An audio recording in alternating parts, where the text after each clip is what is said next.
Guys, আজকের ভিডিওটা দেখে যে হাসবো তার কখনো বিয়েই হইতো না, কারণ আজকের ভিডিওটা হইলে গিয়ে স্যাড ভিডিও। তো কেউ হাসবেন না। ঘটনাটা হয়েছিল কি, আমাদের বাসায় কিছু মেহমান বেড়াইতে আসে। তো ওই মেহমানদের সাথে একটা সুন্দর একটা মেয়েও আইছে। তো মেয়েটা দেখে আমার ভালোই লাগছে, মোটামুটি খারাপ না। তো যেহেতু ওরা আমাদের বাসায় কিছুদিন থাকবো, তো রুম শেয়ার করার লাগা আমি রাইতে থাকার জন্য আমার পাশের বাড়ি এক বন্ধুর বাসায় জায়গা। তো রাইতের খাওয়া দাওয়া করার পরে যখন ওই মাইয়া আমার রুমে ঢুকতে যাই দেখে আমার রুমে কতগুলো আমার ছবি টবি লাগানো। তো আমার ছবিগুলা দেখা ওই মাইয়া মনে মনে ভাবে, এত সুন্দর একটা কিউট ছেলে আমাদেরকে রুমটা শেয়ার করে কোন জায়গায় থাকতে গেল। তো আমি তো আইসা পড়ছি রাইতে খাওয়া দাওয়া করে আমার বন্ধুর বাসায়। আমার বন্ধু হালাই করছে কি, ওই মায়ের একটা লুকে লুকে ছবি তুলে আনছে। তো আমরা তো ওই ছবি দেখা দরজা মরজা আটকাইয়া ডিজে গান ছাইরা একতারা বাজানো শুরু করে দিছি। তো হুমন্দির নাতি করছে কি, দরজাটা আবার লক করতে ভুলে গেছে।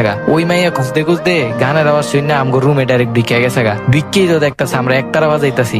তখন তো আমি দেখে কই, আরে তুমি এখানে কি করতেছো? তখন আবার দেখে কি, ওই মেয়ের ছবি আমাকে মোবাইলে, বন্ধুর মোবাইলে ওই মেয়ের ছবি দেখা মাইয়া কই ওঠে, তোমার যদি আমার এতই পছন্দ হয় তাহলে তুমি আমারে কইতা, আমি তোমারে দিতাম। তখন তো আমার মনের সুখে ভাই কি কমু, তখন আমি আবার ওই মেয়ের লগে যাই করার লাগা। তো অন্যদিকে তো আমরা 3-4 বার বাজাইয়া ওলাইছি অলরেডি। তো ভাই ওর সামনে যাইয়া আমার আর পাখি দাঁড়াইতেছে না। এইটা দেখা মাইয়াই তো গেছে চিত্তা যে রে, ওরে এত কষ্ট করে আনলাম, ওই কিছুই করতে পারতেছে না। তখন আবার আমারে কইলো কি, আচ্ছা যাও গা তুমি, আমিও বাসায় যাইগা। তো ওই রাইডটা ভালোই কাটছিল।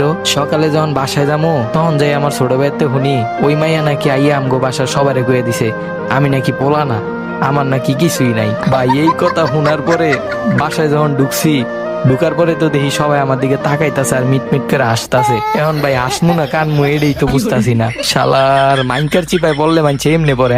হ্যাঁ